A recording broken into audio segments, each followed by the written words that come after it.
What is up, YouTube? This is Ender from War and Glory. I am over here in TayLovesTheD today, checking out some recaps.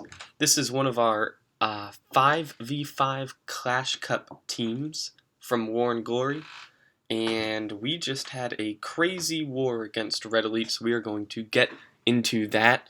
But shout out to Garrett, Maverick, Tay, Crazy Yido, and Yido for making it now to the finals in the North American Clash Cup. So just huge performance here. Shout out to Red Elite 2 coming down with an 11v11 triple. You can look at the war events here. That is 6 attacks out of the 20 total attacks in this war. 6 in the last 5 minutes. 5 coming in the last minute of war. Of those 6, that's 2 11v11 triples and 1 10v10 triple. So just crazy stuff here, and we're going to get into a little bit of that at the end of this recap.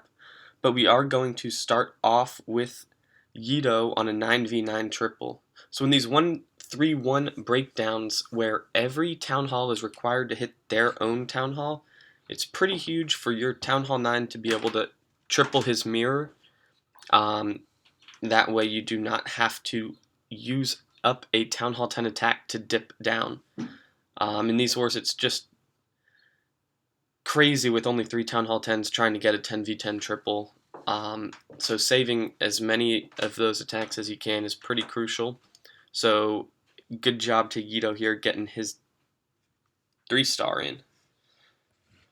So we will go ahead and watch this. You can see he's bringing hogs with 3 golems. Gonna start with some wizards to funnel. But really, unfortunately, I did miss the stream, the live stream of this war, so I was trying to check out those war events and see what happened, and it just looks crazy, and I hear everyone had a really good time. Right, nice funnel set with the jump coming in at about 1 o'clock, CC bowlers. Going with the double jump, a rage, and a heal on this Go-Ho.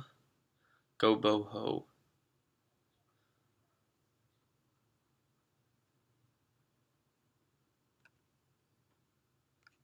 So does use all 4 spells with that kill squad, but is going to get crazy deep with that kill squad.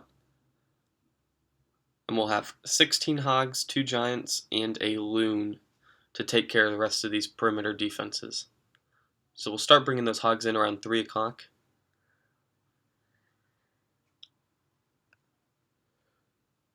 But really, you can see that double jump, rage, and heal on that kill squad really brought everything in deep into that base. So it's just a matter of using a couple hogs on the perimeter to clean everything up.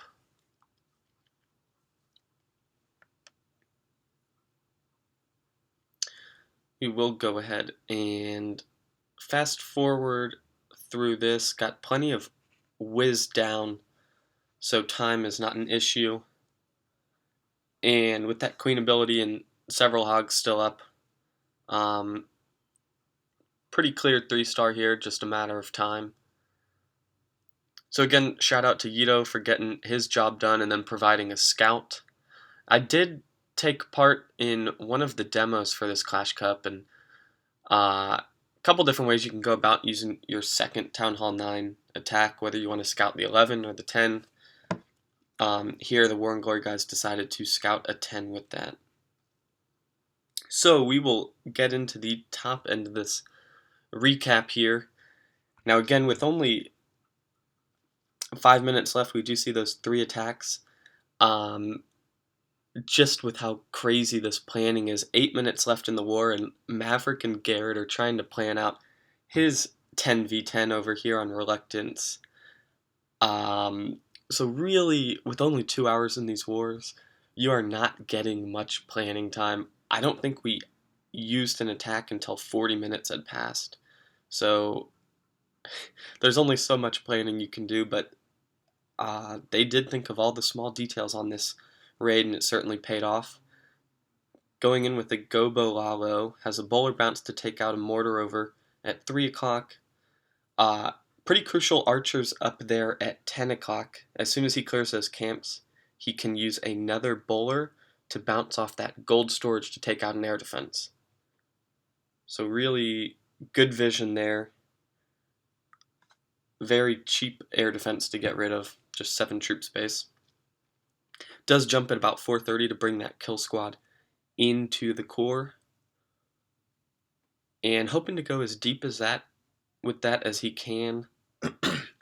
They are running Baby Dragon and Witch CC, which is very strange to see at the Town Hall 10 game lately. So, not sure if they were trying to trick us there, but it's much nicer to see than any sort of Hound variation CC. So Maverick will then bring that Lalo in starting at about 2 o'clock and moving counterclockwise. Nice deployment to get just a massive amount of loons on that Inferno very quickly, then pathing straight towards that air defense. That Archer Queen is able to reach that final air defense and take that out. So at this point, looks like a triple as long as time is not an issue. Still has a Hound up and plenty of loons and able to haste them into that Inferno. And has a loon and a minion in the bag to help with cleanup. So here with just a minute left and all defenses down, Maverick does get this triple with about 15 seconds to spare. So not all that close.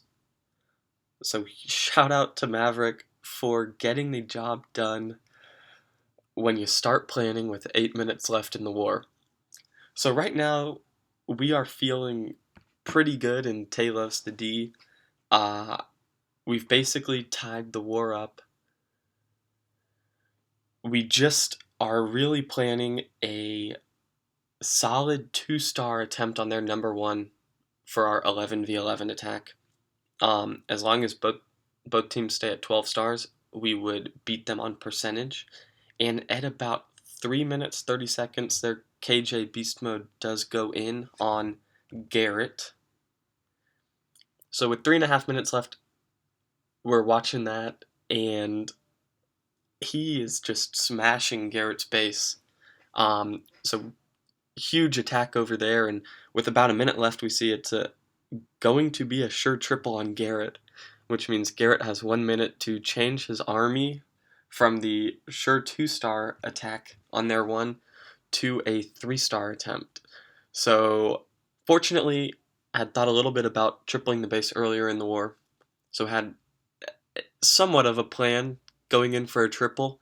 So with just a minute here, gets rid of his army, jumps up a new attack, and heads in on KJ.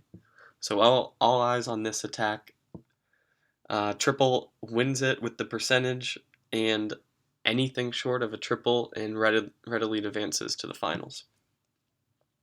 So Garrett's going to use Suicide Heroes over there at about 2:30 to get rid of that clan castle and air defense. You can see here the attack does take about 2 minutes 51 seconds, so 9 seconds to spare on the triple. So just crazy close finish to this war. Shout out to both sides. Again, a Baby Dragon Witch CC. Barb King goes down fairly quickly, but the Suicide Heroes will get the CC and the air defense and a couple other defensive buildings. Now the pathing that Garrett has on this base is just crazy. I'm going to go ahead and pause it right here. You can see the loon drop right at 12 o'clock with that haste. He is going to get that archer tower down, and those loons will target that Inferno immediately. He's able to cheaply get out that archer tower and an Inferno, but not only take down that Inferno, but set up a nice path for his loons to head in at 10 o'clock and move counterclockwise throughout the base. So great vision, executed perfectly. As soon as that Inferno's down, Garrett is able to start that Lalo at 10 o'clock, moving counterclockwise with the Grand Warden coming in, just hasting up his loons. Does have the 2 skeleton spells to deal with the enemy Archer Queen that is standing, and a clone spell. So we are going to see that clone spell near that enemy Archer Queen. Skeleton spells are dropped, Warden ability used, just crazy amount of loons running through the space. Does have enough pups and carried several minions to help with the cleanup, so those are being set down around the base as this finishes. Does get a little closer at that end. That last air defense, not much health on it, and Garrett does have enough balloons left to overpower that air defense, the Expo, and that last remaining Tesla. So from there, it's cleanup game, and again, did have 9 seconds to spare on this 11v11 triple. So props to Garrett with the minute plan. Big shout out to everyone from War and Glory representing in this war. And the North American finals will be today, so everyone stay tuned for that. And if I'm correct, the winner will face the European finals, and I think War and Glory does have another European team in there. So, fingers crossed for a War and Glory final. Shout out to TayLovesTheD. Good luck tonight against the Hole. So we got TayLovesTheD and the Hole. All right, this is it. I'll see y'all next time.